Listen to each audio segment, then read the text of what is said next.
Alright, so I'm Brett Simony. I'm Joe Willis. And we are both fifth-year professional year education students at Lakehead University in Thunder Bay, Ontario. We are both affiliated with the geography department, both minoring in the subject. And today we're pretty much going to give you a tour of some of the main local landmarks of the city that we grew up in, as well as where we go to school. So Joe's just going to touch on maybe a couple of the places that you're going to see in this video. Yeah, Brett and I were born and raised here, very proud of our city of Thunder Bay. So we're going to take you on some of our proudest spots, such as the Terry Fox Lookout, Sleeping Giant Monument. We're going to visit our Lakehead University School. And we're going to go to Hillcrest Park, where you can kind of see the two kind of small cities that make up Thunder Bay, both Port Arthur and Fort William. So just a quick little intro, and let's get right to it. Enjoy. From the northwest is the Cascades, there's all different landscapes. From man-made lakes to land flat as finished pancakes. Somewhere off the Trans-Canada Highway, I stay with pride as big as our crime rate. Just across the bridge, we got a reservation. Our hobbies are hockey and getting wasted off of malted hops till we can barely walk. And I don't know Terry Fox, but I can show you where we stopped. On ice skates, we hold it down for Canada with the most pro hockey players per capita. Nowadays it seems that's all that we talk about. That's just the way it is when you walk around this hockey town. Standing at the top of Mount McKay, feeling proud to say that I'm from Thunder Bay now. From Current River to West Fort and everywhere in between. I wanna hear my whole city sing with me like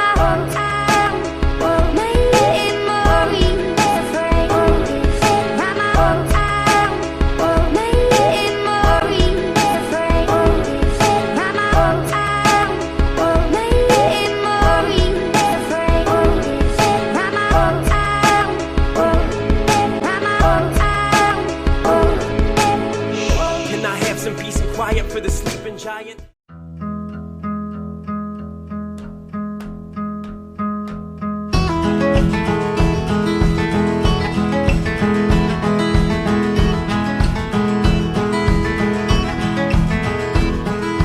I can see that you are waiting for my time to come, but I am lost inside a flying beach that logs from the inside our mind.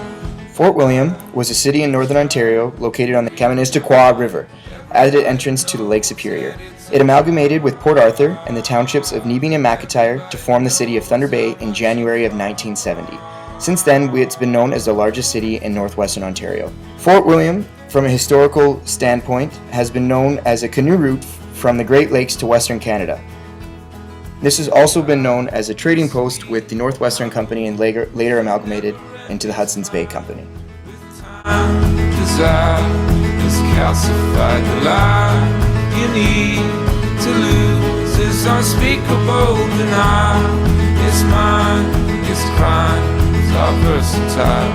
Everybody knows that it's a job.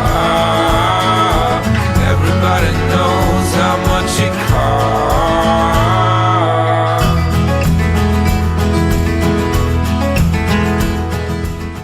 On the outskirts of the northeast part of the city sits a testament to one of Canada's greatest heroes, the Terry Fox Lookout. Terence Stanley Fox was a Canadian athlete, humanitarian, and cancer research activist. In 1977, at the age of 19, Terry was diagnosed with osteosarcoma and had his right leg amputated. 3 years later, Terry would go on a cross-country run to raise money and awareness for cancer research. This run was titled the Marathon of Hope. Terry's goal was to raise $1 for each and every person living in Canada at the time, 24 million. He began his journey in St. John's, Newfoundland in April of 1980 by dipping his leg in the Atlantic Ocean. The marathon was intended to be completed in Victoria, British Columbia, where he would dip his leg in the Pacific Ocean.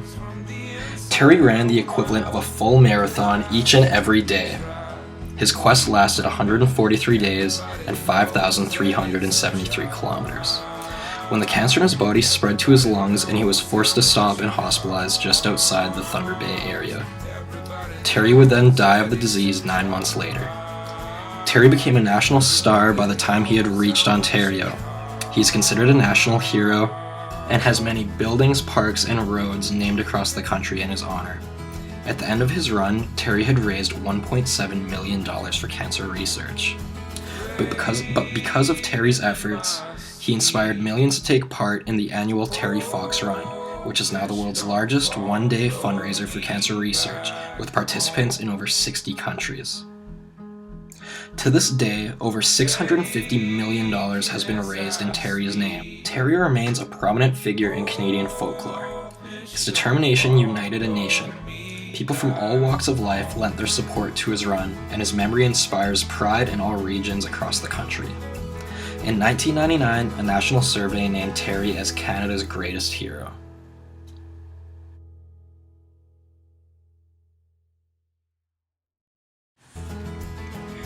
The sleeping guardian of Thunder Bay can be seen beyond our shores of Lake Superior across the horizon.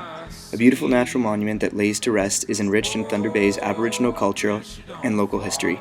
Its Ojibwe legend tells a story of how it came to form and the purpose it serves. It is a symbol on Thunder Bay's flag and a natural structure that ties all of us to this city. As you listen to the legend, reflect on the teachings within the story and admire its natural beauty. On an island just outside Thunder Bay, now known as Isle Royale, once lived a great tribe of Ojibwe natives. Because of their loyalty to their gods and their peaceful and industrious mode of living, Nana Bijou, the spirit of the deep sea, decided to reward them. One day he called the chief to his great thunder temple on the mountain and warned him that if he told the secret to the white man, that he, Nana Bijou, would be turned to stone and the Ojibwe tribe would perish. The chief gave his promise, and Nana Bijou told him of the rich silver mine, now known as Silver Islet. The Great Spirit told him to get to the highest point on Thunder Cape, and here he would find the entrance to a tunnel that would lead him to the center of the mine. Apparently the chief and his people found the mine, for the Ojibwe became famous for their beautiful silver ornaments. So beautiful indeed were they, that the Sioux warriors, on seeing them upon their wounded enemies, strove to wrest their secret from them. However, torture and even death failed to make the gallant Ojibwe divulge their secret, and the Sioux chieftains had to devise another scheme to find the source of the Ojibwe silver. One day they summoned their most cunning scout to a powwow, and a plan was formed. The scout was to enter the Ojibwe camp disguised as one of them. This he did, and in a few days succeeded in learning the secret of the Island of Silver. Going to the mine at night, he took several large pieces of the precious metal in order to prove to his chieftain that he had fulfilled his mission. The scout, however, never returned to his camp, for on his way back he stopped at a white trader's post to purchase some food. Having no furs or money with which to pay for the goods, he used a piece of the silver. Upon seeing such a large piece of the gleaming metal, two white men sought to obtain the whereabouts of its source, in order to make themselves fabulously rich. After filling the Sioux scout with liquor, they persuaded him to show them the way to the mine. When almost in sight of Silver Islet, a terrific storm broke over the cape. The white men were drowned, and the native was found in a crazed condition, floating aimlessly in his canoe. But the most extraordinary thing that had happened during the storm was that where once was a wide open to the bay, now lay what appeared to be a great sleeping figure of a man. The Great Spirit's warning had been fulfilled, and he had been turned to stone.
Kakabeka Falls is a waterfall on the Kaministiquia River, located just 30 kilometers west of the city.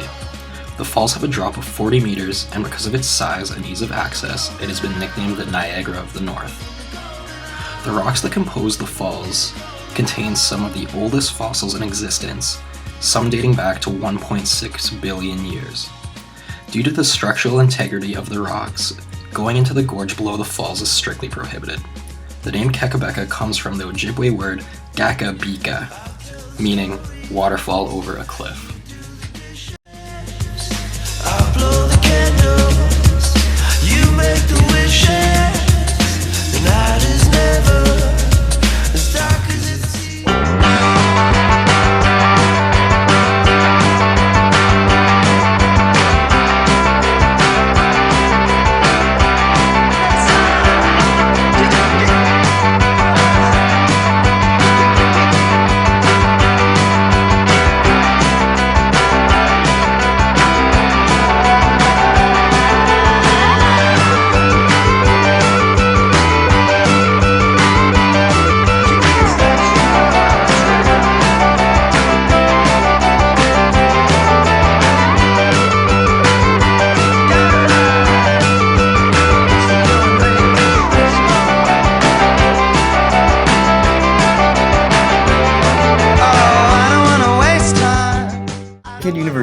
is your place to live and learn. Dynamic, modern, and highly learner-centered, we acknowledge all of our students as valued leaders of tomorrow, whose education and success are most paramount to our institution. Both campuses in Thunder Bay and Orillia promise the total university experience, a blend of academic excellence and opportunity with a rich variety of social and recreational activities. We also promote excellence in research. Lakehead is the proud host to 9 Canadian research chairs and revolutionary facilities such as our world-renowned Paleo-DNA Laboratory and our Biorefining Research Institute. Lakehead University evolved from the Lakehead Technical Institute, which was established in 1946. From there, Lakehead became the Lakehead College of Arts, Science and Technology in 1956. The Lakehead University Act was given royal assent by the Lieutenant Governor of Ontario in 1965, and Lakehead University was established. The first degrees granted by Lakehead University were in Arts and Science in 1965. Our university motto is Ad Augusta per Angusta, achievement through effort. Our colors are royal blue and gold, with our varsity team name being the Thunderwolves. Lakehead University's vision is to promote a transformative university experience that is far from ordinary. Their mission is to be recognized as an innovative, comprehensive university that provides an education that is about how to think, not what to think. Their belief is to believe students make university different. We believe that our students will want an innovative, comprehensive university where they have the highest chance of success. They believe that our students have the passion and drive to realize their dreams and success. We believe that students want the intellectual freedom to pursue the unconventional. They also believe in the diversity that comes from our students of many cultures and many nations. Their students are passionate about both their own individuality and their communities. They believe in our students. Our student population has about 8,680 students, and 7,000 of them are full-time. We have over 319 full-time faculty and 1,800 staff, and their university is a comprehensive institution which offers a broad range of degree and diploma programs within business administration, education, engineering, natural resource management, graduate studies, health and behavioral sciences, medical school, law, science and environmental studies, social sciences, and humanity. The total alumni of university as of 2012 is about 50,000 student graduates.